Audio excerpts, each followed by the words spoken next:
Alrighty guys, today is an awesome day. I have right here one of my new batteries I have huge plans for in the future. I just got it in the mail. Hey, Mark the editor here. I just want to pause this real quick and let you know that I bought this 48 volt 100 amp hour battery off of Amazon after having some warranty problems with my old batteries, where I found out that they don't warranty the batteries if you buy it through Amazon. You had to buy it directly from their website. I reached out to several different battery manufacturers, and this company here, they said that if it has their name on it, they will warranty it. So I decided to try it out. So I bought one of these batteries, and we're going to test it out the same way that a lot of experts do. The bad thing is, you probably saw me limping up here. I had knee surgery 2 months ago. I'm recovering just good, except I still have, a couple scars where they went in and did the surgery. Problem is I can't lift anything over 10 pounds. This is like 70 to 80 pounds. So unfortunately, I won't be able to move it, which is why I have my cameraman, my son. He's going to move this to my counter over there. That way we can do an unboxing and look at this awesome big battery. Now later on in this video, I'm going to tear it down and I'm going to show you exactly what is inside it. So yeah, if you just want to put it right there on top there, if you can get it. There you go. All right, time to get this bad boy unboxed.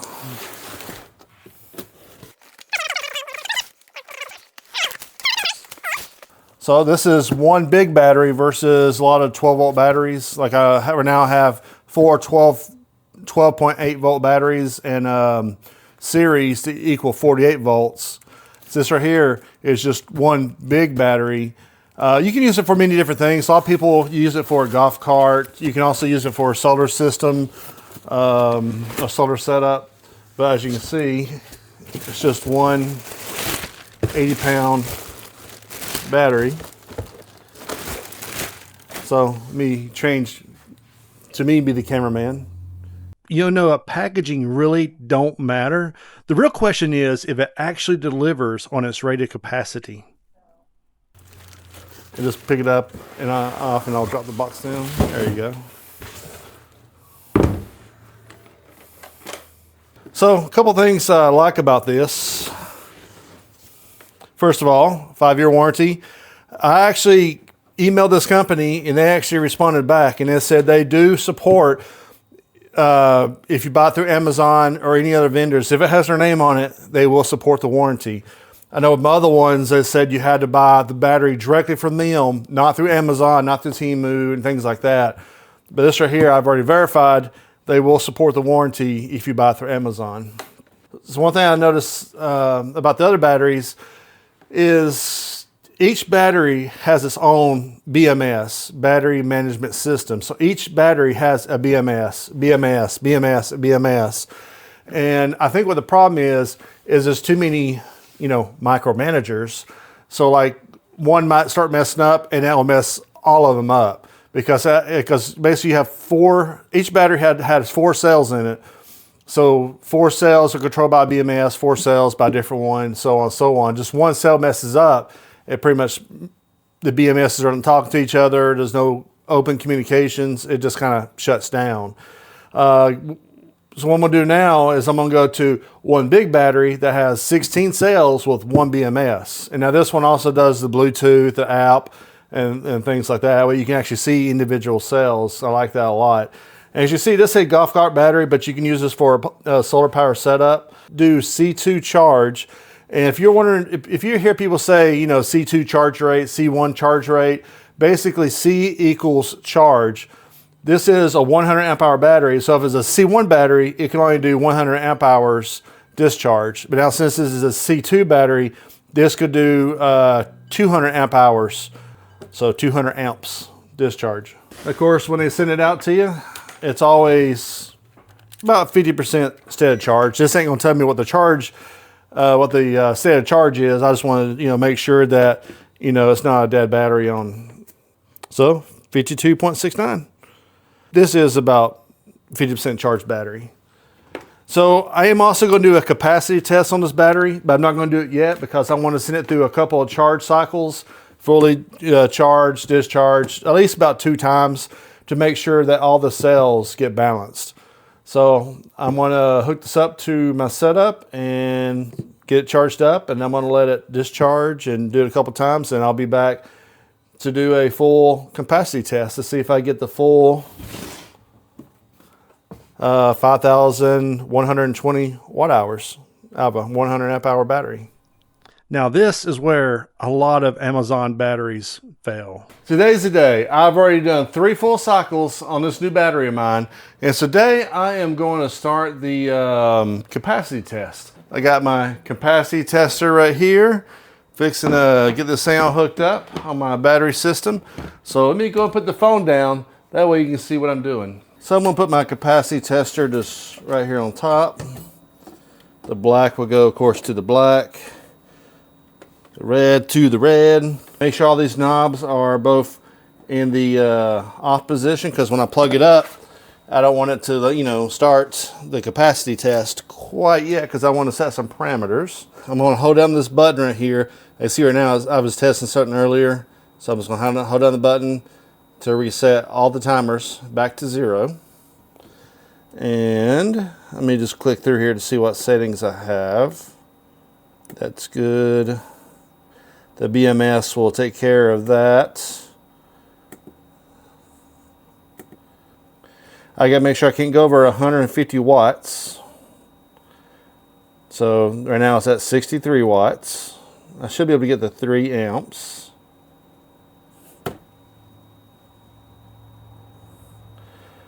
So right now I'm at 139. Now I'm gonna use this bottom to fine tune.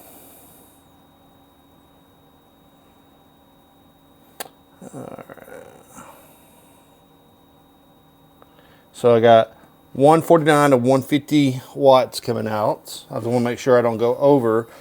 You can go over it a little bit. I just want to keep it, right around 150 watts. Now this is going to be a 100 amp hour battery, which means it's going to take, if I'm only pulling 3 amps from it, it's probably going to take about 2 days. Now this is the slow drain test. I'm actually going to hook it up to my inverter and test it that way too after this, but this is just the slow drain capacity, basically close to 3 amp draw capacity test. I got things to do, so I'm going to leave it like this right here, and I'll come back and check on it periodically, like maybe tomorrow morning. 40 amp hours, and so we're almost halfway through. Test has been running now for 13 hours. 64 amp hours, 21 hours has elapsed, and still holding strong. Hey, good morning. So it's the morning of the 2nd day. Came out here, test is finally complete. Let me show you what the numbers are. Really no voltage, no amps is coming out of the battery. The total amp hours is 104. As you see, the total watts, 5,448.10 watts. That's also over. Took 35 hours and 30 minutes. That's good on the slow test. It's great. So now I'm gonna have to charge it back up and do it on the real world test. Running the whole thing just on my inverter and see how much it gets. Is I'm gonna disconnect my main battery and just have this big 51 amp, 48 volt battery, the only thing hooked up, and I'm going to do a real world test on see how it works powering my house. So that way I get a good benchmark on how it's going to do for what my whole setup is. And once it dies, I'll be able to come back out here, hook up my big battery, and continue the rest of the night from there. These 4 right here are 15,000 watts, and this one is 5,220 watt hours. So altogether, this would give me over 20,000 watts together, but I'm just going to disconnect these, and I only have this one here hooked up. All right, so right now, this is no longer powering my setup. Everything is going through here. Right now, I'm still producing more than enough solar to power what I have going through the RV. So right now this is still being topped off, or it's actually not topped off. It's completely charged at 100%. So now I have to wait for, sun to go down. That way it starts using my battery juice. The battery just died, and it literally has right at 100 amp hours drained. I have my inverter set to disconnect the battery before the battery even reaches the low voltage disconnect. I think on the 3 amp draw, I think the battery got down to 44 amps, I think, before it got disconnected. I have my inverter set to 46 volts for it to disconnect. So therefore the battery still probably had a little bit of juice left in it, but not much. So yeah, 100 amp hours I got out of the battery in a real world test. And for that, I dig it. It works really well. I love the app. I wish I could go in. I wish you could go in and change it from Celsius to Fahrenheit, because I live in the US. So over here, we do everything in Fahrenheit, because I love seeing all 16 cells. It's amazing. I love that part of the app. But I'm gonna go ahead and hook up these batteries right now, my big ones, because I'm still not in the super off-peak hours. I'm still on the off-peak hours when I'm paying 10 cents a kilowatt. But I want to go ahead and get off of that, because I know right now it's 9:05. I still have 2 hours before it's super off-peak.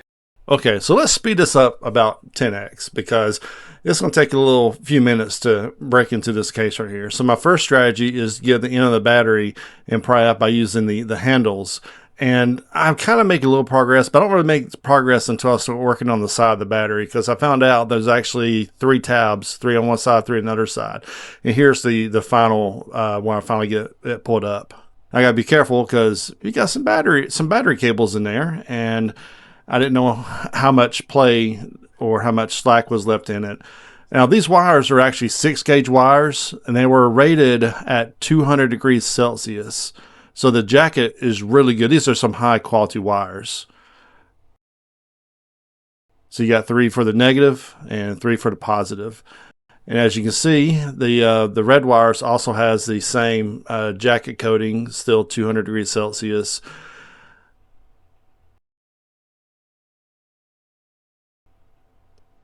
So I'm trying to figure out how to get the lid off. And then I see that has all this goop on it. So I'm going to have to peel it off a little bit so I can get my ratchet in there to take it off. And as you can see, the batteries are actually in there sideways. So the top of the batteries are actually going out. And this big black bar on the back is the bus bar that carries the current over to the other side. As you see, the close-up shot of the BMS. Here, I just took the lid off that way so I can get better access to the battery. To get the battery out, I just had to turn it on the side and just pry a little bit on each side. And it comes right on out.